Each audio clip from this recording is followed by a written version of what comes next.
सलाम, नमस्ते, सत श्री अकाल। एक बार फिर से आपकी खिदमत में हाज़िर है आपका दोस्त ज़ाकिर हुसैन, एक नए वीडियो, एक नए सफ़र के साथ। ये सफ़र शुरू होता है दिल्ली के आनंद विहार से बरेली के लिए और इस सफ़र की वजह है मेरे दोस्त, मेरे मेंटोर जी, आपने सही सुना, मेरे मेंटोर भी हैं। उनकी छोटी बहन की शादी है, तो उन्होंने हमें इनवाइट किया और हम बहुत एक्साइटेड हैं, मैं और मेरा दोस्त आशीष, जो इस सफ़र में साथ होंगे। और बहुत मुश्किल से मैंने इसको मनाया था, लेकिन इसके पास बिल्कुल टाइम नहीं है। आप बस में देख सकते हो ये बैक टू बैक फ़ोन पे लगा हुआ है, कॉल पे कॉल, बहुत बिज़ी बंदा है ये। हर सफ़र अपने में एक खूबसूरत सफ़र होता है, जिसको अहमद फराज साहब ने कुछ यूँ कहा है, ना मंजिलों को ना हम रह गुज़र को देखते हैं, अजब सफ़र है कि बस हम सफ़र को देखते हैं। समय हो रहा है सुबह के 3 और हम पहुँच चुके थे शिवा ढाबा। यहाँ तो मानो जैसे दिन निकला हुआ था। बहुत ज़बरदस्त पनीर के पकौड़े और साथ में कुल्हड़ वाली लज़ीज़ चाय, जिसने हमें तरोताज़ा कर दिया। चाय और पकौड़ों के बाद अब हमारा टाइम हो चला था निकलने का। अब हम पहुंचने वाले थे बरेली। बरेली सिटी पहुंचने के बाद हमें वहां से लेनी थी एक ट्रेन बेहड़ी पहुंचने के लिए, क्योंकि जो मेरा दोस्त है जिसके यहाँ हम जा रहे थे वो रहते हैं बेहड़ी में, बरेली से थोड़ा दूर।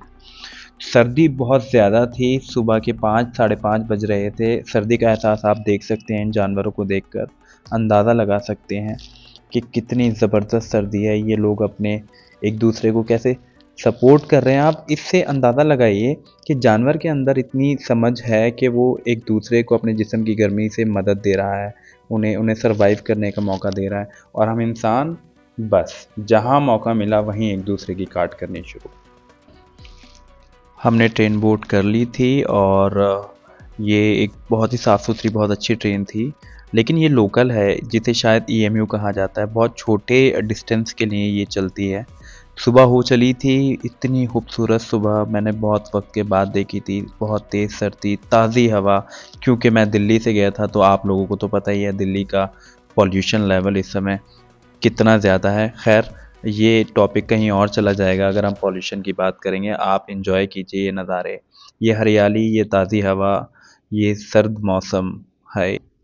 हम पहुंच चुके थे और धूप भी निकल चुकी थी। यहाँ पहुंचने के बाद मुझे अपने एक रिलेटिव के यहाँ, अपनी बुआ के यहाँ जाना था, तो मैं इन लोगों को छोड़कर अपनी बुआ के यहाँ चला गया। फिर वापस से मैंने ट्रेन का सफ़र किया 1 घंटे का। अब मैं आ चुका हूँ दरगाह आला हज़रत, एक बहुत मशहूर जगह है बरेली की। यहाँ एक अलग ही रूहानियत, एक अलग ही सुकून था। मुझे यहाँ रुक कर, ठहर कर बहुत अच्छा लगा।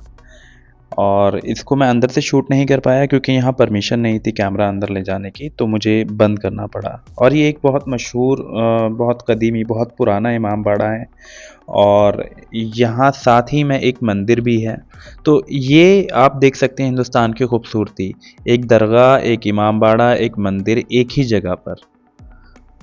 भारतीय रेल में आपका स्वागत है। सहयोग बनाए रखने के लिए धन्यवाद। बस इससे ज़्यादा मैं क्या ही कह सकता हूँ, बाकी आप लोग कुछ समझदार हैं। एक बार देखें हालत इस डब्बे की, इस बोगी की। जनरल में सफ़र करना मानो नामुमकिन के बराबर। चलिए खैर, इस बारे में फिर कभी बात करेंगे, लेकिन हाँ, ये तो हमें मानना पड़ेगा कि हमें ज़रूरत है इम्प्रूवमेंट की। तो ये थी वो जगह जहाँ पर हमारे दोस्त नूरी ने हमारे रुकने का इंतज़ाम किया था। सर्दी बहुत थी लेकिन ये रूम एकदम चारों तरफ से पैक था, तो हमें किसी भी तरह की कोई परेशानी नहीं हुई। और आप इसे देख ही सकते हो, आशीष को अभी भी ये कॉल पे ही था। तो ये वेन्यू था जहाँ पर शादी थी। बहुत अच्छा प्रोग्राम था, बहुत लज़ीज़, बहुत अच्छे खाने, वेजिटेरियन नॉन वेजिटेरियन दोनों थे। हमने बहुत एंजॉय किया। हमें कुछ भी कहीं मतलब किसी भी तरह की कोई परेशानी नहीं हुई। हॉस्पिटैलिटी इन लोगों की बहुत अच्छी थी। सर्दी बहुत ज़्यादा थी, इसीलिए शायद यहाँ की बिल्लियाँ भी धूप में बैठी थी। मुझे देखकर घबरा गईं, लेकिन फिर मैंने इनको थोड़ा कंफर्टेबल किया कि नहीं भाई, मैं तो मेहमान हूँ, ये आप लोगों का ही घर है। तो आपको अब मैं मिलवाता हूँ जिसके यहाँ हम शादी में गए थे उनसे। हमारा जाने का समय हो चला था, अगला दिन था, तो कायद हम सबको थैंक्स बोल रहा था आने के लिए। आई एम रियली सॉरी मैं इसको रिकॉर्ड नहीं कर पाया। तो ये बस मैं बता देता हूँ आपको, ये हम सबको थैंक्स बोल रहा था आने के लिए। ये आशीष है, ये मोनिस है कायद के बिल्कुल बगल में। और ये जो आप देख रहे हैं ग्रे टी शर्ट में, ये कायद है जिस पे वाइट कलर का प्रिंट है। बहुत हंसमुख और बहुत जॉली नेचर का ये बंदा है। ये हमारे अवतार भाई हैं, बहुत फ़नी हैं, हम इनकी बहुत रिस्पेक्ट करते हैं हमेशा से। बहुत ये हमारा ख़्याल भी रखते हैं बड़े भाई की तरह। और साथ में ये आरिफ है छोटा सा बच्चा, और ये अवतार भाई की बेटी। तो अब हमारा समय हो चला था वापस दिल्ली की तरफ जाने के लिए। सफ़र में धूप तो होगी, जो चल सको तो चलो, सभी हैं भीड़ में तुम भी निकल सको तो चलो। निदा फादली साहब क्या खूबसूरत लफ्ज़ों से सफ़र को बयान कर रहे हैं। Please subscribe my channel and like the video. It's just a tap for you. For me, it's a motivation. It's a new YouTube channel. Without your support, I cannot grow. Thank you so very much.